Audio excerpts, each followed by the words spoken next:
ಬಂಧುಗಳೇ ನಮಸ್ಕಾರ, ಹೇಗಿದ್ರಿ ನೀವೆಲ್ಲರೂ? ನಾನು ಸುಬ್ರಹ್ಮಣ್ಯ ಎಸ್ ಹಂಡಿಗೆ. ಬಂಧುಗಳೇ, ಕೊನೆಗೂ ವಿದ್ಯಾರ್ಥಿಗಳ ಪ್ರತಿಭಟನೆ ಈ ವಿಚಾರದಲ್ಲಿ, ಅಂದ್ರೆ ನೀಟ್ ಪ್ರಶ್ನೆ ಪತ್ರಿಕೆ ಲೀಕ್ ವಿಚಾರದಲ್ಲಿ ಮಹಾ ಮೌನಿಯಾಗಿದ್ದ ಪ್ರಧಾನಿ ನರೇಂದ್ರ ಮೋದಿಯವರ ಬಾಯಿ ತೆರೆಸುವಲ್ಲಿ ಯಶಸ್ವಿಯಾಗಿದೆ. ಬಂಧುಗಳೇ, ಒಂದು ವರ್ಗ ಈ ವಿದ್ಯಾರ್ಥಿಗಳನ್ನ ಅಥವಾ ಪ್ರತಿಭಟನಾಕಾರರನ್ನ ದೇಶದ್ರೋಹಿಗಳು, ಷಡ್ಯಂತ್ರಿಗಳು, ವಿದೇಶದಿಂದ ದೇಣಿಗೆ ಪಡೆದಿದ್ದಾರೆ, ಕುತಂತ್ರಿಗಳು, ಪಿತೂರಿ ಮಾಡ್ತಿದ್ದಾರೆ, ಈ ರೀತಿಯಲ್ಲಿ ನಿಂದಿಸ್ತಾ ಇದ್ರು. ಈ ಕ್ಷಣಕ್ಕೂ ಕೂಡ ನಿಂದನೆಯನ್ನ ಮಾಡ್ತಿದ್ದಾರೆ. ಅದರಲ್ಲಿ ರಾಷ್ಟ್ರೀಯ ಮಾಧ್ಯಮಗಳು ಕೂಡ ಹೊರತಾಗಿಲ್ಲ. ಕೆಲ ರಾಷ್ಟ್ರೀಯ ಮಾಧ್ಯಮಗಳು ಈ ರೀತಿಯಾಗಿ ಯಾರನ್ನ ನಿಂದಿಸಲಾಗ್ತಾ ಇತ್ತು ಅವರು ಕೊನೆಗೂ ಪ್ರಧಾನಿ ನರೇಂದ್ರ ಮೋದಿ ಅವರ ಬಾಯಿಯನ್ನ ಓಪನ್ ಮಾಡಿಸಿದ್ದಾರೆ. ಒಂದು ವಿಚಾರ. ಮತ್ತೊಂದು ಕಡೆಯಿಂದ ಉಪವಾಸವನ್ನ ಮಾಡ್ತಿದ್ದಂತ ಸೋನಂ ವಾಂಗ್ಚುಕ್ರನ್ನ ಚೀನಾ ಏಜೆಂಟ್ ವಿದೇಶದಿಂದ ದೇಣಿಗೆ ಪಡಿತಾ ಇದ್ದಾರೆ, ಅವ್ರು ಸೈಂಟಿಸ್ಟೇ ಅಲ್ಲ ಅಂತ ಸ್ವತಃ ಬಿಜೆಪಿ ನಾಯಕರು ಸ್ಟೇಟ್ಮೆಂಟ್ ಅನ್ನು ಕೊಡ್ತಾ ಇದ್ರು. ಆದ್ರೆ ಈಗೇನಾಯ್ತು? ಇದೇ ಪ್ರಧಾನಿ ನರೇಂದ್ರ ಮೋದಿ ಅವರ ಸಂಪುಟದ ಇಬ್ಬರು ಪ್ರಮುಖ ಸಚಿವರು ಯಾರನ್ನ ಚೀನಾ ಏಜೆಂಟ್ ಅಂದಿದ್ರು ಅವರನ್ನೇ ಹೋಗಿ ಭೇಟಿಯಾಗಿ ಮಾತುಕತೆ ನಡೆಸಿ ಸ್ವಾಮಿ ಉಪವಾಸ ಸತ್ಯಾಗ್ರಹವನ್ನ ಕೈ ಬಿಡಿ ಅಂತ ಮನವಿಯನ್ನ ಮಾಡಿಕೊಂಡಿದ್ದಾರೆ. ಒಟ್ಟಾರೆಯಾಗಿ ಎಲ್ಲ ಪ್ರತಿಭಟನೆ ಇಂಪ್ಯಾಕ್ಟ್ ಏನು ಅಂದ್ರೆ, ಸದ್ಯಕ್ಕೆ ಇಷ್ಟರ ಮಟ್ಟಿಗೆ ಇಂಪ್ಯಾಕ್ಟ್ ಆಗಿದೆ. ಪ್ರತಿಭಟನೆಯ ಬಿಸಿ ಇದೀಗ ಕೇಂದ್ರ ಸರ್ಕಾರಕ್ಕೆ ತಟ್ಟಿದೆ. ಇದೇ ಕೆಲಸವನ್ನ ಪ್ರತಿಭಟನೆ ಆರಂಭ ಆದಂತ ಸಂದರ್ಭದಲ್ಲಿ ಮಾಡಿದ್ರೆ, ಪ್ರಧಾನಿ ನರೇಂದ್ರ ಮೋದಿ ಮಾತನಾಡಿದ್ರೆ, ಸೋನಂ ವಾಂಗ್ಚುಕ್ ಉಪವಾಸವನ್ನ ಆರಂಭಿಸಿದಂತ ಸಂದರ್ಭದಲ್ಲೇ ಅವರ ಹತ್ರ ಹೋಗಿ ನಿಮ್ಮ ಅಹವಾಲ ಏನು ಅಂತ ಕೇಳಿದ್ರೆ, ಇವತ್ತು ಇದು ಕೇಂದ್ರ ಸರ್ಕಾರದ ಬುಡಕ್ಕೂ ಕೂಡ ಬರ್ತಾ ಇರಲಿಲ್ಲ. ಇಷ್ಟು ಜನಾಂದೋಲನವಾಗಿ ಮಾರ್ಪಾಟು ಕೂಡ ಆಗ್ತಾ ಇರಲಿಲ್ಲ, ಅಥವಾ ಇಷ್ಟು ದೊಡ್ಡ ಮಟ್ಟಿಗೆ ಬೆಂಬಲವೂ ಕೂಡ ವ್ಯಕ್ತ ಆಗ್ತಾ ಇರಲಿಲ್ಲ. ಓಕೆ, ಏನೆಲ್ಲ ಡೆವಲಪ್ಮೆಂಟ್ ಆಗ್ತಿದೆ ಅನ್ನೋದನ್ನ ಗಮನಿಸ್ತಾ ಹೋಗೋಣ. ಪ್ರಮುಖವಾಗಿ ಪ್ರಧಾನಿ ನರೇಂದ್ರ ಮೋದಿ ಯಾಕೆ ಬಾಯಿ ಬಿಟ್ರು ಆ ವಿಚಾರವನ್ನು ಕೂಡ ಈ ವಿಡಿಯೋದಲ್ಲಿ ನೋಡ್ತಾ ಹೋಗೋಣ. ಒಂದು ವೇಳೆ ಈಗಿನ ಡೆವಲಪ್ಮೆಂಟ್ ಅಂದ್ರೆ, ಒಂದು ಪ್ರತಿಭಟನೆ ತೀವ್ರಗೊಳ್ತಾ ಇದೆ. ಪ್ರತಿಭಟನೆ ಬಹಳ ದೊಡ್ಡ ಮಟ್ಟಿಗಿನ ಬೆಂಬಲ ವ್ಯಕ್ತವಾಗ್ತಿದೆ, ನಿರೀಕ್ಷೆಗೂ ಮೀರಿ. ಯಾರು ಕೂಡ ನಿರೀಕ್ಷೆ ಮಾಡಿರಲಿಲ್ಲ. ಯಾಕಂದ್ರೆ ಸಿಜೆಪಿ ಗೊತ್ತಿಲ್ಲ ನನಗೆ, ಅವ್ರು ಮುಂದೆ ಏನು ಮಾಡ್ತಾರೆ ಗೊತ್ತಿಲ್ಲ. ಈ ಹಂತದಲ್ಲಿ ಅವ್ರು ರೈಸ್ ಮಾಡಿದಂತ ಒಂದು ಇಶ್ಯೂ ಇತ್ತಲ್ಲ, ಒಳ್ಳೆ ಇಶ್ಯೂ.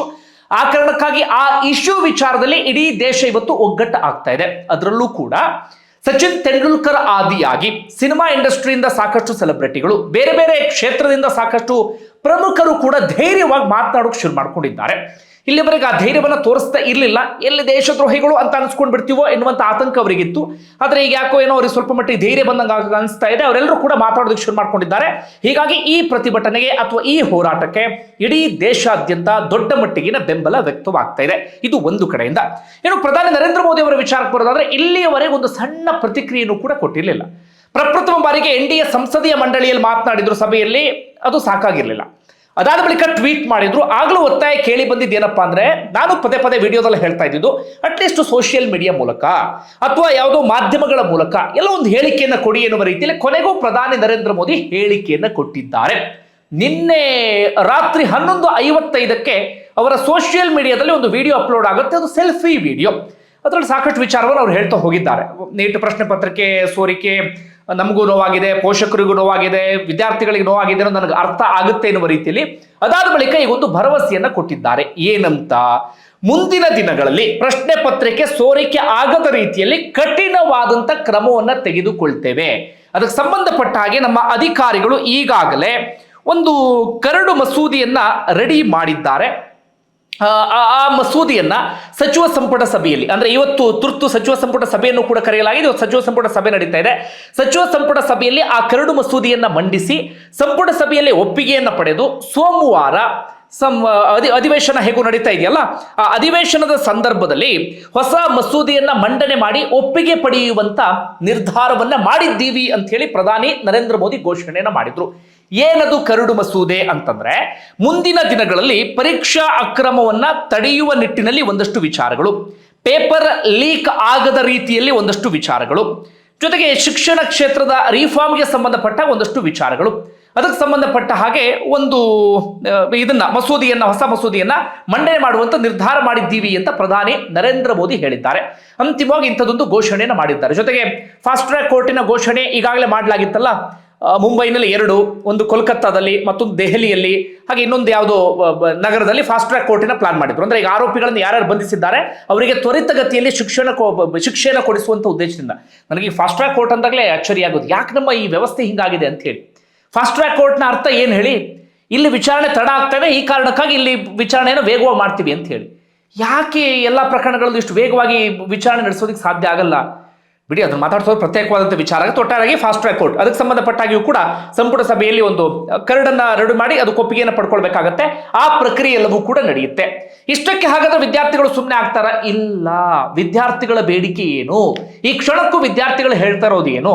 ಓಕೆ, ಅವ್ರು ಕರಡು ಮಸೂದೆಯನ್ನು ಮಂಡನೆ ಮಾಡ್ತಾರೆ, ನಾವು ಕ್ರಮ ತೆಗೆದುಕೊಳ್ತೀವಿ ಅಂತ ಹೇಳ್ತಿದ್ದಾರೆ.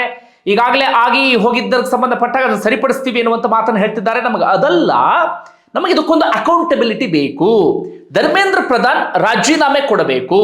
ಹಾಗೆ ಪ್ರತಿ ವಿದ್ಯಾರ್ಥಿಗಳು ಯಾರು ಪ್ರಾಣವನ್ನ ಕಳ್ಕೊಂಡ್ರೋ ಅವರ ಕುಟುಂಬಕ್ಕೆ 1 ಕೋಟಿ ಪರಿಹಾರವನ್ನ ಕೊಡಬೇಕು ಅಂತ ಅವರು ಒತ್ತಾಯಿಸ್ತಾ ಇದ್ದಾರೆ.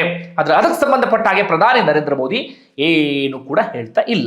ಅದರ ನಡುವೆ ಇವತ್ತು ಮತ್ತೊಂದು ಬೆಳವಣಿಗೆ ಆಗ್ತಾ ಇದೆ. ನಿನ್ನೆ ಜಿತೇಂದ್ರ ಸಿಂಗ್ ಸಚಿವರು ಹೇಳ್ತಾ ಇದ್ರು, ನಾವು 4 ಬಾರಿ ಸಭೆ ಕರೆದ್ವಿ, ಅವ್ರು ಬರ್ತಾನೆ ಇಲ್ಲ ಸಿಜೆಪಿ ಅವರು, ಅವ್ರು ಯಾಕೋ ಮಾತುಕತೆ ಆಸಕ್ತಿ ಇಲ್ಲ ಎನ್ನುವ ರೀತಿಯಲ್ಲಿ ಅನಿಸ್ತಾ ಇದೆ ಅಂತ ಹೇಳಿ. ಅದಕ್ಕೆ ಸಿಜೆಪಿ ಅವರ ಕೌಂಟರ್ ಏನಾಗಿತ್ತು ಅಂದ್ರೆ, ನಮ್ಮನ್ನು ಕರ್ಸ್ಕೊಳ್ತಾರೆ, 2-3 ಗಂಟೆ ಕೂರಿಸ್ಕೋತಾರೆ, ಅದಾದ ಬಳಿಕ ಏನೋ ಒಂದು ನಮ್ಮ ಅಹವಾಲನ್ನ ಸ್ವೀಕರಿಸಿ ಕಳಿಸ್ಬಿಡ್ತಾರೆ. ನಾವು ಟೈಮ್ ವೇಸ್ಟ್ ಮಾಡಕ್ಕೆ ಅಲ್ಲಿಗೆ ಯಾಕೆ ಹೋಗಬೇಕು? ನಾವು ಕೇಳ್ತಿರೋದು ಧರ್ಮೇಂದ್ರ ಪ್ರಧಾನ್ ರಾಜೀನಾಮೆ. ಇನ್ನು ಮಾತಾಡೋದು ಏನಿದೆ? ರಾಜೀನಾಮೆ ಕೊಡಿಸ್ಬಿಟ್ರೆ ಮುಗಿದು ಹೋಗ್ಬಿಡ್ತು ಎನ್ನುವ ರೀತಿಯಲ್ಲಿ ಅವ್ರು ಹೇಳ್ತಾ ಇದ್ದಾರೆ. ಜೊತೆಗೆ ನೀವು ಕರೆದಲ್ಲಿ ನಾವು ಬರಲ್ಲ, ನಾವು ಕರೆದಲ್ಲಿ ನೀವು ಬರಬೇಕು ಅಂತ ಸಿಜೆಪಿ ಅವರು ಹೇಳಿದ್ರು. ಅಂದ್ರೆ ನೋಡಿ, ಒಮ್ಮೊಮ್ಮೆ ಹೆಂಗೆಲ್ಲ ಅಹಂಕಾರವನ್ನ ಯಾರು ಇಳಿಸ್ಬಿಡ್ತಾರೆ ಅಂತ ಹೇಳಿ. ಹೆಂಗಿತ್ತು ಅಂದ್ರೆ ಸಚಿವರ ಮನಸ್ಥಿತಿ ಅಥವಾ ಸರ್ಕಾರದ ಮನಸ್ಥಿತಿ ಹೇಗಿತ್ತು ಅಂದ್ರೆ, ನಾವು ಕರೆದ್ರೆ ಯಾರು ಎಲ್ಲಿ ಬೇಕಾದ್ರೂ ಬರಬೇಕು ಎನ್ನುವ ರೀತಿಯಲ್ಲಿ. ಆದ್ರೆ ಈ ಹುಡುಗರು ಬಂದ್ಬಿಟ್ಟು ಹೇಳ್ತಿದ್ದಾರೆ, ನೀವು ಕರೆದಲೆಲ್ಲ ಬರೋಕ್ಕಾಗಲ್ಲ, ನಾವು ಹೇಳ್ತೀವಿ ನೀವು ಬನ್ನಿ ಎನ್ನುವ ರೀತಿಯಲ್ಲಿ. ನೋಡಿ ಎಷ್ಟೆಲ್ಲ ಬೆಳವಣಿಗೆ ಆಗ್ತಾ ಇದೆ. ಇವತ್ತು ಅದಕ್ಕೆ ಸಂಬಂಧಪಟ್ಟಾಗಿ 2ನೇ ಸುತ್ತಿನ ಮಾತುಕತೆ ನಡೀತಾ ಇದೆ. ದೆಹಲಿಯ ಕಾನ್ಸ್ಟಿಟ್ಯೂಷನ್ ಕ್ಲಬ್ ಆಫ್ ಇಂಡಿಯಾದಲ್ಲಿ ಮಧ್ಯಾಹ್ನ 12:30ಕ್ಕೆ ಕೇಂದ್ರ ಸಚಿವರ ಭೇಟಿ. ಹೆಚ್ಚು ಕಡಿಮೆ JP ನಡ್ಡಾ ಹಾಗೆ ಜಿತೇಂದ್ರ ಸಿಂಗ್ ಇರುವಂತ ಸಾಧ್ಯತೆ ಇದೆ. ಅಲ್ಲಿ ಏನು ಮಾತುಕತೆ ನಡೆಯುತ್ತೆ, ಸಚಿವರು ಅವರನ್ನು ಹೇಗೆ ಮನವೊಲಿಸ್ತಾರೆ, ಅವ್ರ ಮುಂದೆ ಏನು ನಿರ್ಧಾರ ತೆಗೆದುಕೊಳ್ತಾರೆ, ಅದಕ್ಕೆ ಸಂಬಂಧಪಟ್ಟ ಹಾಗೆ ನಾವು ಕಾದು ನೋಡಬೇಕಾಗಿದೆ. ಈಗ ಸೋನಂ ವಾಂಗ್ಚುಕ್ ಅವರ ವಿಚಾರಕ್ಕೆ ಬರೋಣ. 26 ದಿನಗಳಿಂದ ಉಪವಾಸ ಸತ್ಯಾಗ್ರಹ ಮಾಡ್ತಾ ಇದ್ರು. ಇತ್ತೀಚೆಗೆ ಸೋನಂ ವಾಂಗ್ಚುಕ್ ಹೇಳಿದ್ರು, ಧರ್ಮೇಂದ್ರ ಪ್ರಧಾನ್ ರಾಜೀನಾಮೆ ನಮ್ಮ ಒತ್ತಾಯ ಅಲ್ಲ, ನಾನೀಗ ಕೇಳ್ತಾ ಇರೋದೇನಪ್ಪ ಅಂದ್ರೆ ಶಿಕ್ಷಣ ಇದು ಕಂಪ್ಲೀಟ್ ರಿಫಾರ್ಮ್ ಆಗಬೇಕು, ಶಿಕ್ಷಣ ವ್ಯವಸ್ಥೆ.